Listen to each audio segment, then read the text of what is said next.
цаг 17 минутын мэндийг үзэгч та бүхэндээ хүргэж байна. За 22 цаг 45 минутаас эхлээ бидэнтэй хамтаага үзэгчдэдээ баярлалаа.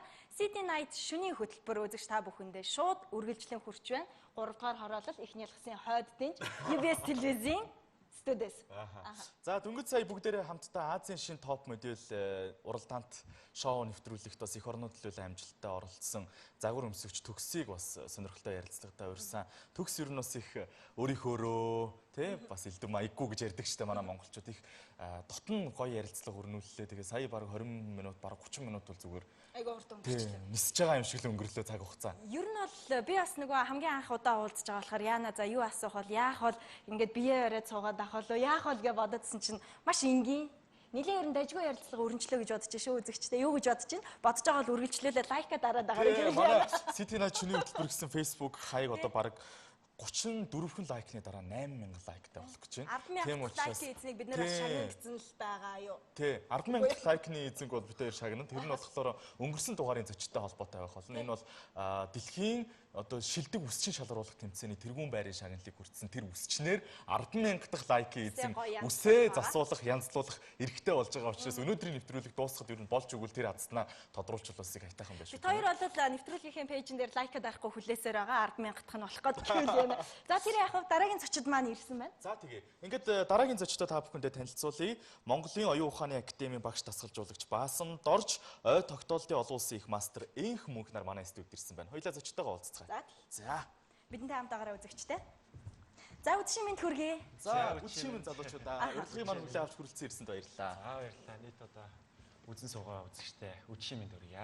Өнөөдрөөс оюун ухааны мастрын одоо клубын бүх гишүүдийн донд саксны тэмцээнтэй байсан гэсэн тийм ээ. Тэгээд тэрнээс шууд ирсэн. Тэгээд манай нэвтрүүлгийг бас хүндлээд хүрээд ирсэнд баярлалаа. Яа, алтан медаль авбуу? Алтан медаль авлаа. Би хүрэл медаль авлаа. Цэрэг хот болоод байгаа залуу би өнөөдрөөс студид аваад ирсэн дэх баяртай байна л да. Тэгээд бүгд хамт хятаар дулсан бас телевизийн шоунд их амжилттай оролцсон. Тэгээ бас олон улсын ой тогтоолтын их мастер гэдэг ингээд олон цолох уншинтай ийм залуу өнөөдрөөс ирсэн байна. Тэгээд эхлээд би асуумаар байна л да. Хэрхий яаж ер нь энэ спортод хөл тавих болсон бэ? Тэгээ эн чинь бол мэдээж хүн ямар нэгэн алхам хийгээд юм уу амьдралдаа ямар нэгэн өөрчлөлт хийжээж үүний одоо эхлэлийг тавьж байгаа учраас энэ одоо алхамд хамгийн их нөлөөссөн хүн ч юм уу түүний тухай бас сонирхмаар байна. Анх бол яг Хатанбаатар багш маань манай сургуульд ирж лекц уншиж одоо биднэрт одоо үзүүлбэр үзүүлжсэн. Энийг үзүүлэхдээ одоо хүн бүр өөршөө ийм мундаг болж чадна гэдэгт одоо бид нэрийг итгүүлсэн. Үүний дараагаар одоо миний 10 жилийн хичээлүүд ч гэсэн одоо үр дүнтэй тусалцаа үзүүлэх болов уу гэсэн одоо бодолтойгоор суралцсан. Мөн ингэж суралцаад байх тусам одоо би энэ ой тогтоолт гэдэг спортод илүү хүнжид одоо тоглоомын багшийн удирдлагын дор явсны эцэст одоо өнөөдрийн том амжилтыг гаргасан болов гэж бодож байна. Тархины спорт гэж хэлж болох юм тийм ээ, оюун ухааны спорт. Яг Хатанбаатар багш танай сургуульд ирэх үед Энх Мөнх хэддүгээр ангийн сурагч байсан бэ? Хэдэн настай байсан бэ? Би тэр үед яг 10 дугаар анги байсан. 10 дугаар. Одоо 12 дугаар. 2 жил хичээлж байгаа юм байна шүү дээ, тийм ээ. Тэр одоо оюун ухааны спортоор хичээлж эхэлснээс хойш мэдгэдэггүйц одоо юу гэдэг чинь тооны хичээлдээ мундаг болох ч юм уу. Одоо юу гэдгийг ер нь одоо нөө ерөнхий боловсролынхаа хичээлүүд дээр мэдгэдэггүйц амжилт гаргасан уу? Ер нь ямар өөрчлөлт гарсан байж чамд? Тэглүү яах вэ? Мэдээж 10 жилийн хичээлүүдийн одоо дөм болол бүгдээр ямар сурдаг байсан бэ? Өмнө би одоо бол ер нь бол ихэнхдээ одоо хасах гээл мэдээж дөнгүүд бол маш сайн өндөр хичээлийн ойлголт ч гэсэн маш ихээр ихсэн. Үүний дараа одоо тархины үйл ажиллагаа дэмжиж байгаа талаасаа одоо аливаа зүйлийг одоо өөр өнцгөөс нарж арай нэг өөр төвшөнд ингэж юмыг сэтгэж чаддаг болсон байгаа. За City Night шөнийн хөтөлбөрт маань манай үзэгчд бас асуултуудаа ирүүлээд эхэлсэн байна. Энх Мөнх шоу эвлүүлж чадах уу гэд асууж байна. Шоу эвлүүлж чадах. Хэдэн секундэд эвлүүлдэг вэ? Миний хувьд бол яг шоугоор гүнзгий сураа зөвхөн одоо интернет хэмжээгээр анхан суралцагч аргын сурсан болохоор минут гаруй нэг 50 хэдэн секундтэй л. Минут? Ер нь бол 50 хэдэн секунд л юм байна. Одоо оюун ухааны энэ мастер одоо оюун ухааных гэхээр өдөр болгон ер нь энэгээр хичээлдэг. Өдөр болгон хичээлэхдээ юу хичээлдэг вэ? Одоо тоо цээжилдэг үү, яадгүй идэггүй. Тэгээд нэг зүйл надад хамгийн сонир санагдаж байна. Ингээд нэг цээжилсэн юм бол одоо инх мөн хизээч мартахгүй. Ер нь бол яг бид нэр чэйжилтэй юмыг ингээд шаардлагатай шаардлагагүй гэж ангилдаг. Харин шаардлагатай юм бол одоо бид нэр насан туршдаа чэйжлээд яваад иж болно гэсэн. За гайхалтай тийм. Оюун ухааны академийн багш дасгалжуулагч Баасан Дорж ус өнөөдөр манай студид ирсэн байна л да. Тэгээд би нэг зүйлийг сонирхож асуумаар байна. Энэ оюун ухааны спортод яг ямар төрлүүд харьяалагддаг юм бэ? Жишээлбэл сая шоу эвлүүлэх гэдэг бас нэг төрөл болоод явж байгаа. Тэгээд дээрэс нь өөр ямар төрлүүд байна? За одоо яг оюуны спорт гэдгийг урд нь бол бид нэр шатар даамаар хязгаарладаг байсан. Гэтэл бол одоо тийм биш юм аа. Рубик шоу, за тоо цээжлэх одоо бидний 10 төрөл гэж байдаг. Тэмцээнд оролцдог 10 төрөл. За тийм дотор болохоор тоо, за хүний нэр царай, хүзэр, сонсголын ой тогтоолтыг шалгах гэснээрээ дотроо задраад 10 төрлийг сонирхтой тэмцээнд бэлддэг байх гэсэн байна. Тэгэхээр энэ дээр урд нь бол хэлжсэн шнэ. Бидний баг байхад л нэг Рубик шоу гэж явж идэг байсан. Тэ бэлгэнд ирдэг байсан. Тэрнээс хойш нэг хэсэгтээ тасарсан байдаг байсан. Одоо тэгэхэд энэ шоу гэдэг маань бүр дэлхийн хэмжээнд бүр хөгжөөд үсээд явцсан. Нэг одоо 3 та шоу гэхэд 5 секундэд нэмлүүлж одоо дэлхийн дээд рекордыг тогтоох гэж жишээ. Бүх өнгөнөөр байхад. Бүх өнгөнөөр байхад. Тэр яа. Бас одоо 50 минут оролдоод чаддгүй юм бас. Гарын хөдөлгөөн бас их хурдан байна тийм. Гарын хөдөлгөөн, за тархины одоо боловсруулах чадамж, за мөн дээрээс нь анхаарал дээд зэргээр төвлөрөлт гэх мэтлэн. Энэ дээр одоо бүр сүлдээ харахгүйгээр эвлүүлэх хүртэл төрөл гэж байдаг. Шооны нүднүүдийг бүгднийг одоо цээжлээд буцаа дараа нь харахгүйгээр эвлүүлдэг гэсэн. Нэр ингээд нөгөө нэвтрүүлгийн явгаар харсан чинь ингээд дээр нь ширээн доор ингээд эвлүүлээд байлаа шүү дээ тий харахгүй. Одоо жишээ нь би бол хувьдаа их мартамхай болоод байгаа л да сүүлийн үед. Тэгэхээр ямар нэг төрлийн одоо ой санамж сайтай оюун тий ингээд юмыг мартдаггүй тийм хүмүүс хичээлүүл илүү амжилтанд хүрэх юм уу эсвэл одоо яах вэ тий баг зэрэг мартамхай ч юм уу тий тийм хүмүүс болохгүй гэдэг. Тэгээс хичээлж үзэх гээд байна л да. Ер нь юм байна. Өдөр тутамд бид нарт одоо чэйжлэх шаардлагатай маш олон мэдээллүүд байдаг. Тэгэхээр энэ дээр мэрэгжлийн төвшөнд гүнзгийрүүлэх үү, суурийн одоо суралцах уу гэдэг одоо талаас хувь хүний сонголтоос хамаарна. Тэгэхээр энэ дээр бүх хүмүүс одоо суралцах болцоотой байдаг. Одоо инх мөнх шиг болж болно гэсэн үг тийм. Бүх хүмүүс байгаа юм байна. Зарим одоо хүмүүс байдаг л да гоц ухаантай хүмүүсүүд. Амьдралынхаа 98% тэр чигтэн сандаг одоо Ким Пик гэж хүн байдаг. За одоо юу вэ гэхээр 1999 оны 5 сарын 7-ны өглөөний цайн дээр юу бодсон бэ гэхээр эдсэн бэ гэхэд л шууд хэлдэг. Тэр хүний тархин дотор 16,000 нөө фолдраар байждаг. 6,274 дэх номон дээр юу байна вэ гэхэд одоо хэлж чадах чадвартай тийм хүмүүс байдаг. Харин бидний хувьд бол яах вэ гэхээр хөгжүүлсэн тарих хөгжүүлээгүй тарих гэдгээр л ялгаатай байд. Инх мөнх ер нь одоо энэ тэмцээнд орохынхаа өмнө ч юм уу ороод одоо ялт байгуулсныхаа дараа ч юм уу өөрийгөө ер нь гоц ухаантай гэж тийм бодол төрж байгаа. Дээрээс нь мэдэрдэг үү одоо шүү. Арай би ингээд хүмүүсээс арай илүү юм байна. ингээд бодохоор одоо ямар санагддаг бол мэдгүй. Одоо бидний хувьд бол тий одоо манай хоёр ч бол гоц ухаантай тий. Хэлнэ. Өөрсдөө ямар санагддаг вэ гэдэг чинь бас. Ахаа тэр уралдаад их. Тайван байл та за. Ер нь бол би өөрөө тийм нэг гоц хүүхэд гэж бол хэлж бодож байгаагүй. Зүгээр л бус хүүхдүүдээс илүү хичээж зүтгэж одоо өөрийнхөө мөрөөдлийг ингэж биелүүлсэн хүүхэд болоо гэж бодож байгаа. Ер нь гоц хүмүүс гэдэг бол гоцл байдаг тийм. Өөр нэг төрөлхийн явьяас гэж байдаг. Бидний хувьд бол ерөөс тийм байдаг. Хөгжүүлсэн үү, хөгжүүлээгүй. Хин хичээсэн бэ гэдэг нь л одоо амжилтанд хүрч чаддаг гэсэн үг. Одоо бидний үзээ сууж байгаа үзэгчдийн хувьд маань ч гэсэндээ бас боломж байгаа юм биш үү? Одоо Монголын оюун ухааны академид очиод магадгүй нөх хүүхдээ багаас нь эхлээд энэ спортоор хичээллүүлэх юм бол цаашдынх нь хичээл сурлага амжилтанд бас нөлөөлөх байх гэж бодож байна. Манай үзэгчдээс бас нэг ийм асуулт их давамгаалж ирээд байна л да. Захим ертөнцийн сүүлийн үед бас инх мөнхийг дэлхийн казинод орох эрхээ асуусан гэд ингээд мэдээлэлүүд гараад байгаа. Энэ мэдээлэл ер нь үнэн юм уу? Тэгээд энэ яг ямар учиртай юм бэ? Нэг тайлбар сонсомоор байна гэж байна. За тэгээ. Одоо таарсан хүн болгоно эхлээд бол супер брейн гэж таардаг байсан. За танаа шав те гэдэг байсан бол одоо бол нөгөө нэг казино гэж хэлдэг байсан. Тэгсэн сацлаад байна. Тий, тэгээд сүүлдээ хочмааж одоо казино олж орж байгаа шүү те. Тэгэхээр энэ дээр нэг мэдэгт хийх ба. 2014 оны ой тогтоолтын дэлхийн аваргаар за инх мөнх маань дунд насныхаа ангилаад ой тогтоолтын өсвөрийн дэлхийн аварга гэдэг цолыг хүрчээсэн. За энэ дээр ой тогтоолтын одоо үүсгэн байгуулагч одоо ерөнхийлөгч гэж хэлэгдэх Тони Бизан гэдэг хүн байна. Энэ дээр бүр бид нарыг багтаж нэг зүйлийг онцолж хэлжсэн байдаг. Тэгэхээр тэнд 183 тамирчин оролцож байхад инх мөнхийн хувьд болохоор энэ хүзэр цээжлэх төрөл гэж байдаг. Нэг багц хүзрийг хэдэн минутанд цээжлэх вэ гэдэг төрлөөр хэдэн секундэд цээжлэх вэ гэдэг. Тухайн үед болохоор инх мөнх 27 секунд цээжлээд 183 тамирчтай яаж гарч ирж байсан. Тэгсэн чинь Тони Бсан гэдэг хүн хэлсэн байсан л та. За, неврологчдын буруу байж, неврологчд буюу тархи судлаачдын буруу байж. Энэ Монгол хүү тархи судлаачид юу гэсэн бэ гэсэн чинь 30 секундээс богино хугацаанд нэг багц хөлзрийг цээжлээд буцаага дараалал нь хэлэх боломжгүй юм аа гэсэн байдаг. Үүнийг үгүйсгэж чадсанараа энэ Монгол хүү одоо тархи судлаачдын буруу байж гэдгийг нотолсон байна. Үүгээр одоо ёс зүйн хорооны дарга гэдэг Доминик Обрайн гэж хүн байдаг. Дэлхийн 8 удаагийн аврагт юм. Тэр хүн хэлсэн.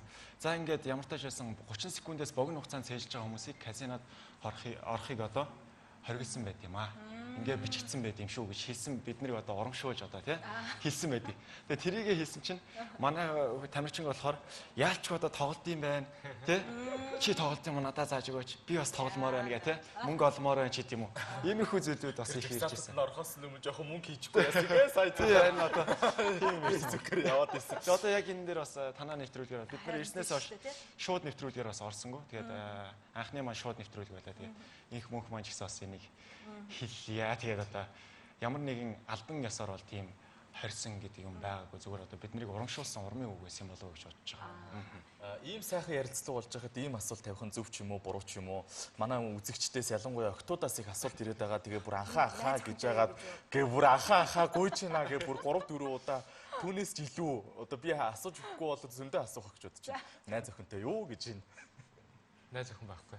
За охтуудаа сонсноо гэж үл яана. За тэр жаа би бас одоо ингээд бодчихлаа л да. За ямар асуулт асуух вэ? Зүгээр надад хамгийн түрүүнд төрсэн асуулт юу вэ гэхээр сая бол хэллээ шүү дээ. Хэрэгтэй хэрэггүй мэдээллийг хоёр тийш нь ялгаа хэрэггүйг бол мартчихдаг гэж. Тэгэхээр ингээд маш их юм цээжлэл одоо би бодож байна л да ингээд нүдэн таарсан тоонуудыг ч юм уу машины ингээд дугааруудыг ч юм ингээд ерөнхийдөө цээжлэл байдаг байх гэж бодож байна. Тэгээд ингээд маш их зүйл цээжлээд ахаар ер нь ядардггүй. Шүн хэр сайн унтдаг вэ? Ер нь бол яг ингэж бэлтгэлээснээр бол ядарна гэсэн ойлголт байхгүй. Гэтэ ер нь бол бага хэмжээгээр бол би маань ингэж ядардаг байгаа. Гэтэ энэ маань тийм нэг амар тийм нэг их тийм стресс тийм хэмжээнд бол биш. Угаасаа нөгөө хүн чинь тархиныхаа маш бага хувийг ашигладаг гэдэг байгаа шүү дээ. Тэгэхээр инх мөнхийн хувьд бол одоо магадгүй эрдэмтдийн хэмжээнд нэг 5-2% бол нэг 10 хэдэн хувь руу бараг хүрсэн байгаа болоо тэрийг ер нь мэдэх арга байдгүй. 20-р зуунд болохоор тархи судлаачид юу гэжсэн бэхээр ер нь хүн бол тархиныхаа бараг 30-аас 40% ашигладаг юм байна гэжсэн. За ингээд ерөөсөө цаг хугацаа ингээд явах тусам хүний хувь нь ингээд багасаад эхэлсэн тархи ашиглах хувь. Одоо бол ерөөсөө нэг хувийг л ашиглаж байгаа юм байна гэдэг. Ингийн хүмүүс. Ер нь бол ихэнх хүмүүсийг хэлж байгаа. Тэгэхээр энэ дээр ямар учиртай вэ гэхээр тархи ер нь ямар агуу вэ гэдгийг судлаад байна гэсэн. Тэрнээс цаана 999% одоо ашиглагдаагүй нөөц байна. Тэгэхээр энийг ашиглах тусам хүн ямар агуу сэтгэгч болох вэ гэдэг дээр л байна. Тэгэхээр бидний хувьд бол одоо хэлж байгаа. Та нар одоо илүү баха гэдэг. Тэгэхээр үгүй бид нар магадгүй одоо энгийн хүмүүсээс 1-2% л илүү байна. Тэрнээс ч одоо 30-40% руу орох юм бол одоо нөгөө Люси гэж кино байдаг тийм. Тэр кинонд бас аюу их ихтгэл үнэмшилтэй байдаг байхгүй. Люси гэдэг кинонд маш их дуртай байдаг. Тэгээд бид нар ч гэсэн тэрийг үзэж бас ингээд гайхширч байсан. Магадгүй 30 40 70 80 болох юм бол тэр дайны бас болох болов гэж бас боддоо шүү. Хөвгөлтэй асуулт гинэ. Багш шав хоёр хоорондоо хэдэн насны зэрэгтэй вэ гэж. Өнөөдөр асуулт юм яа үзчихээ. 10 ер нь намайг их хэлдэг л та хүмүүс. Шав нь багш нь хаана вэ гэж асуудаг. Тэгэхээр эднэр маань одоо жоохон хүүхдүүд ирсэн. Би одоо ингээд зогсчлоо. Одоо том залуучд болсон. Бид хоёрын хооронд одоо 17 настай, би 26 настай. Одоо ингээд явж байна гэсэн. Ер нь одоо нөгөө тархи их ажилуулдаг, ном их уншдаг хүмүүс ч бас их удаан хөгшөрдөг гэдэг шүү дээ. Ингээ байнга сэрэг. Тэр бас нөлөөлж байна баасан дөрж агшид. Ер нь хүүхдүүдтэй ажилласнараа одоо ер нь их залууждаг гэж ярьдаг. Би одоо сэтгэлгээ маань үргэлж залуугаараа байна гэж боддоо шүү дээ. Яагаад гэвэл маш олон хүүхдүүдтэй ажилладаг. Миний өөрийн гэсэн баг 1000 гаруй шавнар байна. Инх мөнхөөс ангийнхан шалгалтын дээр хэрэг хуулдаг вэ? Инх мөнх бол зүгээр номыг нэг хараад 2 3 дахь гэсэн ойлголт байхгүй шүү. Цээжлэн үсттэй. Хуулна үз. Хуулдаггүй. Ер нь бол хоол боломж байдаг л дээ. Багш нарын. Чи аль сургууль вэ? Би 23 дугаар сургууль. 12 дугаар. Манай үзэгчид инх мөнхийг хөзөр цээжлүүлж үзье, шоо эвлүүлж үзье гэл ингээл олон саналууд тавьж чинь тэгээд битээр угаасаа ийм санал тавихыг нь мэдээд нэг зүйл бэлдсэн байгаа. Тэ юу илээ оноо?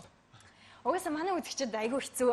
Энэ манай 2 дахь хэсэгт оролцож байгаа одоо зочдоос дандаа л хүсэлтийг гуйдаг байгаа. За бит хоёр ч гэсэн ерөөсө төрүүлээд бэлдчихдэг. Манай үзэгчид бол тэрхэн тодорхой гэдэг. Өнөөдөр бол мэдээж оюун ухааны их мастерууд ирсэн юм чинь. За шоого болий.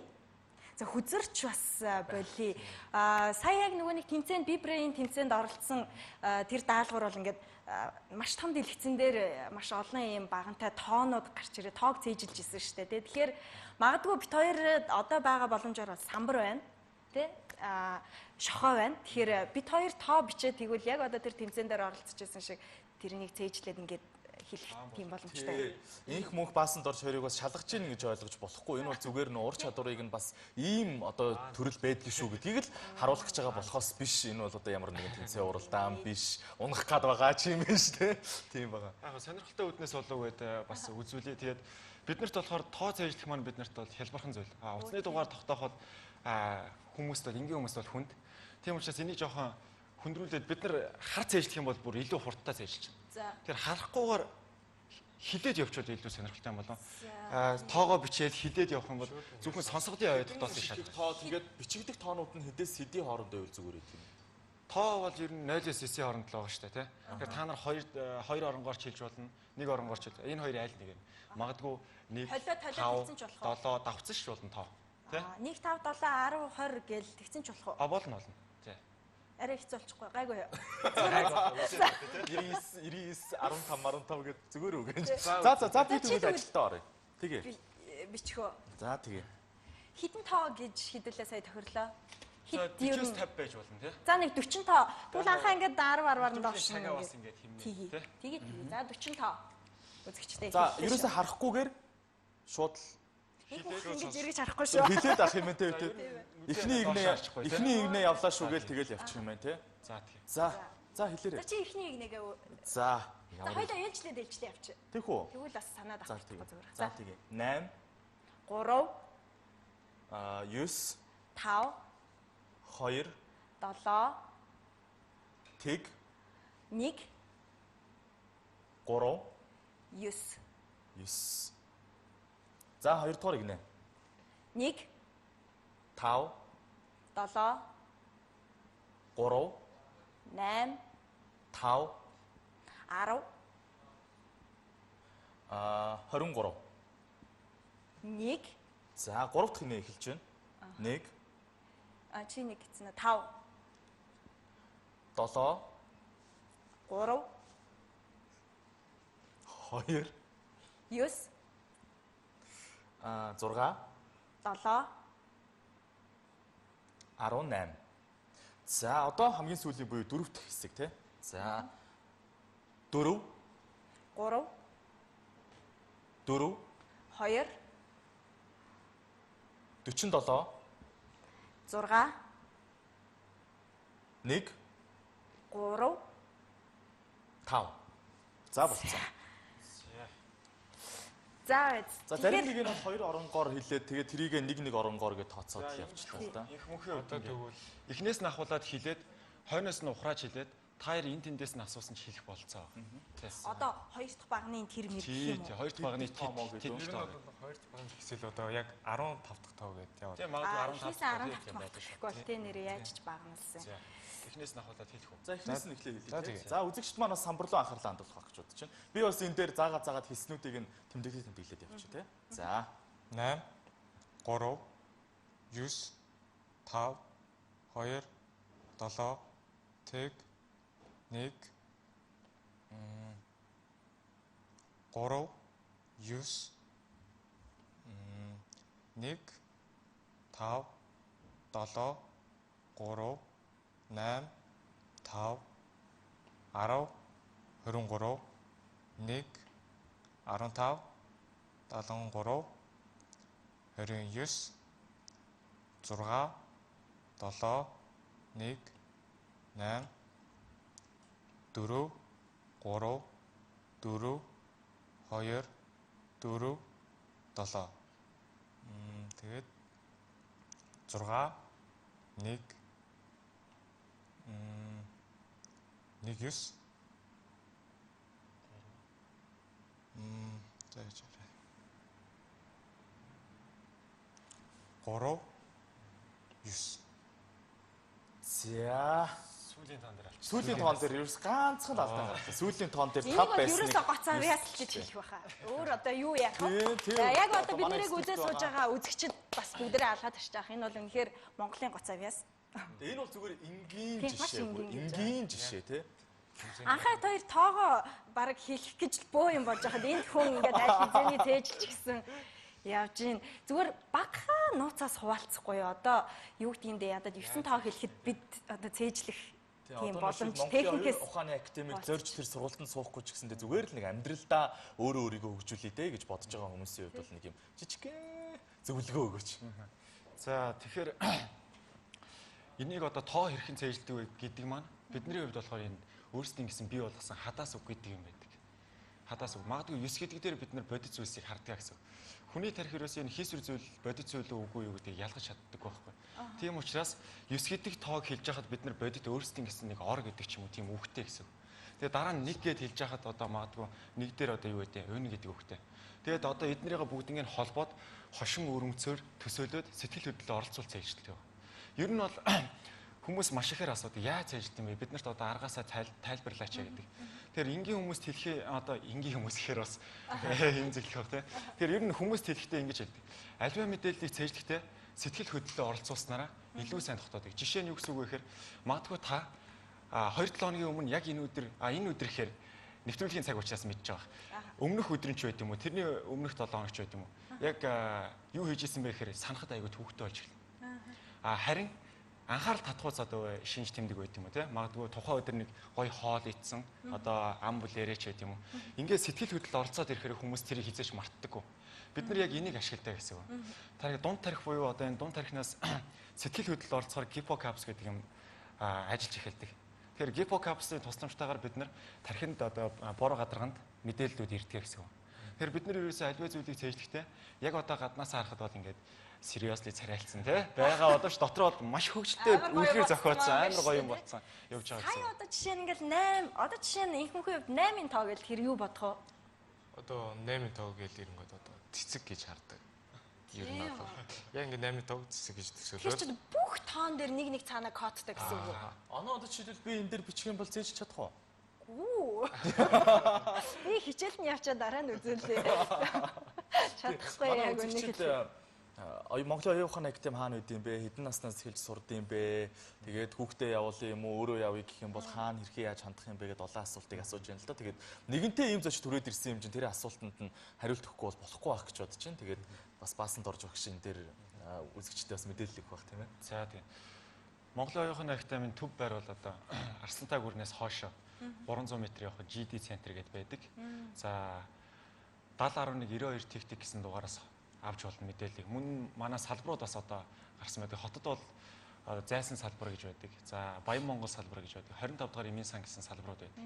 За орон нутагт бол Сэлэнг, Дархан, Эрдэнэт, Хөвсгөл гэсэн салбарууд бас ажиллаж байгаа. Илүү төлхөө одоо орон нутаг руугаа хандах гэдэг. Ямар мундаг юм бэ? Вау, амжилт гэж ерөөсөө манай фэн охтууд ялангуяа инх мөхч их олон фэн охтуудтай юм байна шүү дээ. Ерөөсөө маш их юунууд ирж байна. Саяны шоу нэвтрүүлгийг дуусны дараа бас нэг хөгжилтэй ч юмэр юм уу? Юм бас одоо энэ шоу нэвтрүүлгийг хятадны одоо тэр бүм хүн үздэг гэсэн судалгаа байт юм байл. Хамгийн олон үзэгчтэй шоу нэвтрүүлгээд энийг дуусны дараагаас маш олон одоо тийм хөсөлтүүд инх мөхт маань ирсэн байсан тийм. Тэгээ инх мөхт маань болохоор ямар хөсөлтүүд ирсэн бэ гэхээр хятадд одоо Facebook ашиглах боломжгүй байт юм а. Тийм учраас хятадын Facebook буюу Weibo гэх тийм. Weibo ашиглаач гэдэг өөрөө бүр нэг хүүхэд одоо нээж өгсөн байсан. Тэгээд 2 цагийн дотор 10 гаруй мянган дагагчтай болсон байсан. Одоо хэд болсон байгаа юм? 17-8 мянга. 17 мянга. Тэнийг 2-оос 3 мянган мессеж ирдэм шиг үү? Өөр нь бусад улсуудад ийм яг ийм оюун ухааны төрлийн ямар тэмцээнүүд болдог вэ? За хятадд бол сая одоо B-Brain гэдэг боллоо. Өөр ер нь тэмцээнүүдэд оролцох бодол байгаа юу? Тий, бид нар жилдээ нэг 2-оос 3 тэмцээн тий чанартай олон улсын тэмцээнд оролцдог байгаа. Энэ удаа болохоор бид нар хамгийн ойрын хугацааны тэмцээн гэх юм бол Малайзийн нээлттэй тэмцээн байна. Малайзийн нээлттэй тэмцээнд одоо зөвхөн шин тамирчид оролцсон. Зөвхөн энэ жил бэлтгэгдсэн тамирчид. Үүний дараагаас дэлхийн шилдэг 24 тамирчны хаалт тулаан гэж болдог. Америкт болдог. Өнгөрсөн жил маань инх мөнх маань бас оролцоод ирсэн. Энэ жил бол тэнцэн эхний шатны шалгуултанд тэнцэн эдэж гэсэн оролцохооргүй болсон. Яагаад гэвэл одоо төгсөх ангийн сурагч учраас. Тэгээ үүний дараа манад ер нь хэдэн тамирчин бэлтгэгдэж байгаа вэ? Хэд эдэг бол? За одоо яг мэрэгсэн тамирчин гэх юм бол 40 тамирчин маа. 40 гаруй тамирчид. За одоо тамирчны арга техникийг үзэж байгаа, суралцж байгаа гэх юм бол маш олон тамирчид байна. Сайн нөгөө нэг манай үзэгчид яг энэ нөө оюуханы академид яаж бүртгүүлэх вэ энэ төргээд асуугаад байхлаар нь би асуусан чинь за маш их баярлалаа бүр үнсмээр санагдчихлаа гэнэ. Хэнийг нэ ахаагүй. Одоо бодоод асуусан үнийг үнсмээр. За нэг зүйл асуумаар байна. Одоо нэгэнтээ нэвтрүүлгийн маань цаг жаргах төгч байгаа. Тэгэд энэ самбарыг бас ашиглаад дахиад нэг одоо юу гэдгийг тоглоом тоглох ч юм уу нөө нэг юу үзүүлбэр үзүүлэх ч юм уу тийм шалгалт явуулах ч юм уу боломж байгаа болоо дахиад нэг юмыг сэтгэя гэх юм бол. Тэгэхээр одоогийн хувьд тэгэхээр самбар дээр ихээр одоо цифрээс өөр төрлүүд яах юм бэ? Бидний бүх төрлүүд маань болохоор нөгөө нэг цаасан дээр явагддаг. Цаанаасаа өгсөн материалыг бид нар цээждэг учраас бас жоохон төвөгтэй болчихно. А хэрвээ магадгүй хүзрээ авчирсан бол бас хүзрээ цээжлэх болцоотой байсан. Хүзрээ авчирсан уу? Ер нь авчираг бах тий. Яг бид хоёр нөгөө нэг санаж идэг байж тий. Тий хүзрээ авчирсан бол уг нь хүзрээ үзүүлж. Студид байхгүй юу гэл. Хүзрээ байвал бид нар бас богино хугацаанд хийж сонирхолтой болох гэдэг тий. Өөрөөр одоо утасны номер бас цээжилдэг гэсэн үү? Болно. Утасны дугаар цээжлэх бол үг цээжлэх. Үг цээжлэх Ой болж. за тийм л та. За яаж цээжлэх вэ? За ингэ. Та хэд бас ингээд дугаартаа нүгийг цээжлээ. Нэг дээр тэд гээл одоо юу гэдэг. Нэг дээр айлм. Үгээ. Баг энэ самбар дээр бичих юм бол дараа нөгөө үзэг Шалгахад амар шүү тий. Үгүй заад. Нэг Яаж бичих хич байж болно. Та бүхний одоо нэвтрүүлгийн цаг хийж байж болж. хэдүүлээ нэг 15 хүүхдээ явбал арай амархан байна. Амархан баг тий. Арай амархан дээ. За 20-с дээшээ гэж явъя тий. За нэг 20 хүүхдээ явах уу. За, Тэскээс хурдан урд дийлээ. Тийм, тийм. Даалгавар арай За, тийм. хэцүү болохын тулд. Тэгээ хэцүү үгнүүд сонгоцоо яахаа. За. За За нэг 30 хүүхдээ Нэг гээл одоо үгээлээд явах нь шүү дээ. Оо 40. За За 40 байж болж шүү. За тэгвэл бас арай жоохон удаан явсан. ямар ч төрлийн үг гэж болох вэ? Алим, жимс, ширээ, сандал, хүн. Тэгэд ингэ. Бүр нэг хүнд нэг нэр томьёоны үг ч юм уу тийм болол жоохон яг хэцүү баг. Тэгээд Одоо за ойлголоо. Мэргэжлийн үг хэлдэг. нэг хүнд үг хэлэхгүй дээ. Тий. Бараг энэ студ дотор байгаа юмнуудыг л нэрлээд дуусгах. 40 үг чинь бас яг ингээд цагаад болохоор тоо хэлэхэд хэцүү байсан юм чинь үг хэлэхэд бас хэцүү л баг гэж бодож байна. За хамгийн ихний үг оноо хэлээрэй. Нар. хит дээр Нэг дээр нар. Хоёр дээр сонгуйл. Гуравт нь хүн. Дөрөвт нь цаг. Тавт нь чийдэн. Зургаад нь юбэс телевиз. Долоод нь гутал. Наймд нь хайр. Ёст нь цэцэг.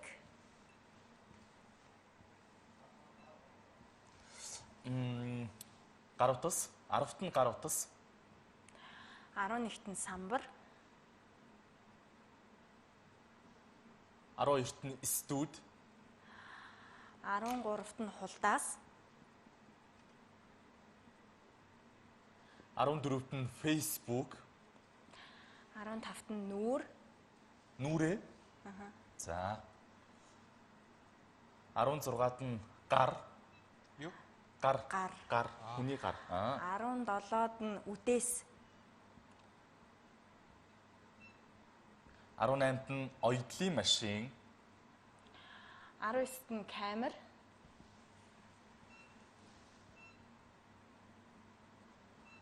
20-д нь за юу гоёлын таашинз.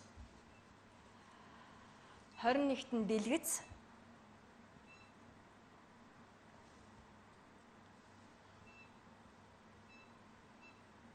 22-т нь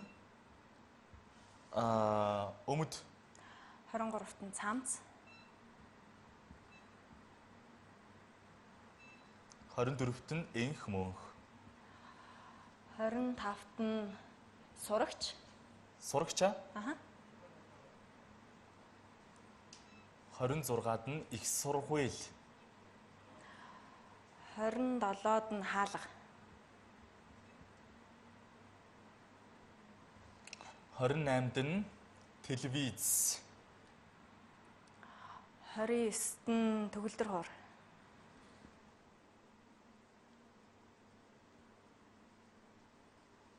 30-т нь багш. 31-т нь сурагч. Сурагч гэж хэлсэн байгаа. Оо 31-т нь ширээ. Ширээ хэлээгүй юу? Хэлээгүй. За 32-т нь үдээс.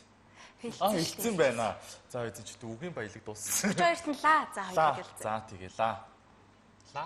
Ла. 33-т нь цагаан. Цагаан. 34-т нь хуйлч. 35-т нь бэлэг. 36-д нь шинжил. 37-д нь шал. 38-д нь морин хуур. 39-т нь Монгол. За 40-т нь уртын дуу. Ой, бараг анхаа тэр өөрсдөө шалгалт өгч байгаа юм Өөр шиг. нэг үгийн тулгамдчгаар чи үг орж ирдэг юм байна. Одоо тэгэхээр хиддэх нь вэ гэж асуух юм уу? Эхнээс нь хэлээд дараа нь цохооцолчих болно шүү дээ. За энэ тэндээс нь цохоод асуучих юм уу? Тийх үү. За тэгээ. За инх бүх цээжилсэн үү? За 27.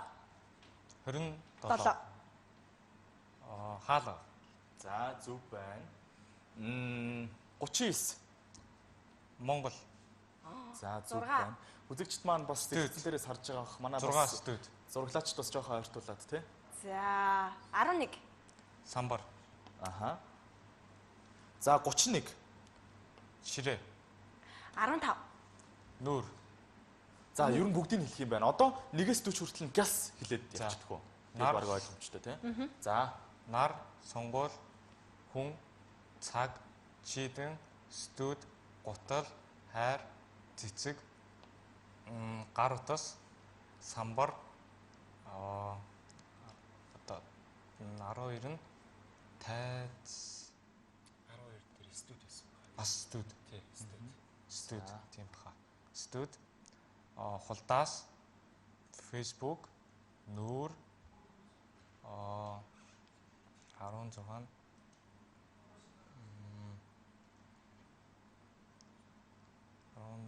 заажаар.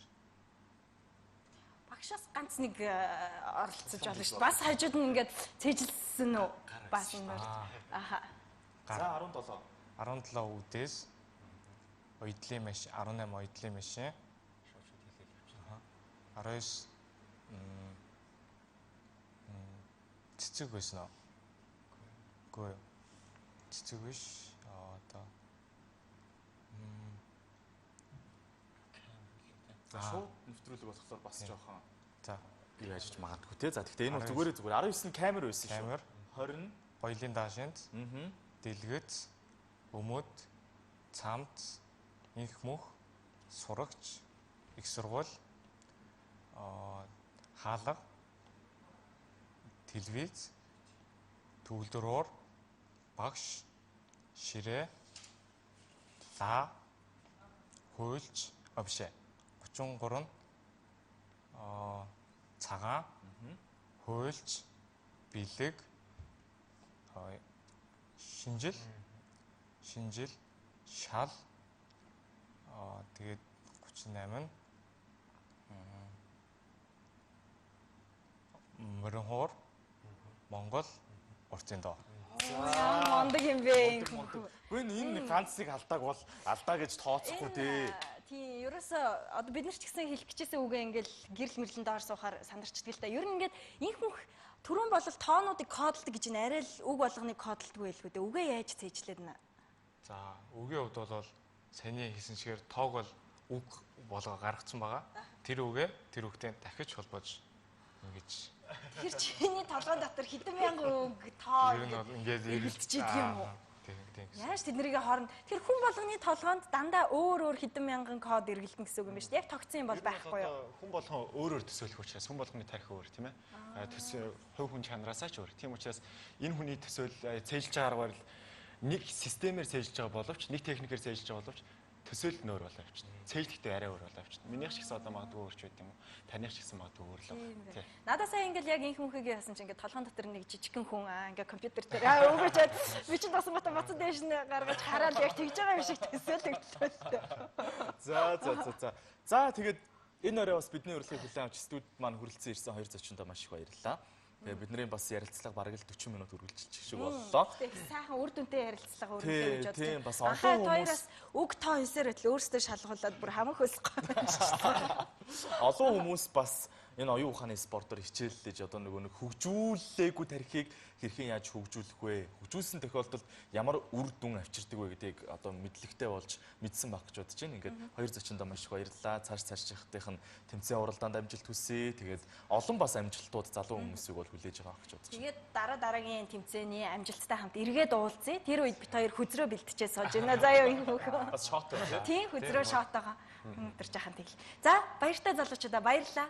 Сонсогчтой хараарай. За баярлалаа. Тэгээд эрхэм үзэгчдээ City Night шөнийн хөтөлбөр маань 2 дахь булангаа үзэгчтэй түргэлээ хараа одоо 3 дахь булан та бүхнийг хүлээж байна. 3 дахь буланд маань My Voice Show-нд оролцсон авьяаслаг дуучин охин Мишель оролцохоор студид маань бэлэн байдалтай сууж байна. Тэгээд Мишелийнхээ бас гайхамшигтай уянгалаг хоолоогоор өнөөдрийн нэвтрүүлгээ жаргах болно. Хэсэг хугацааны дараа эргээд уулзцгаая.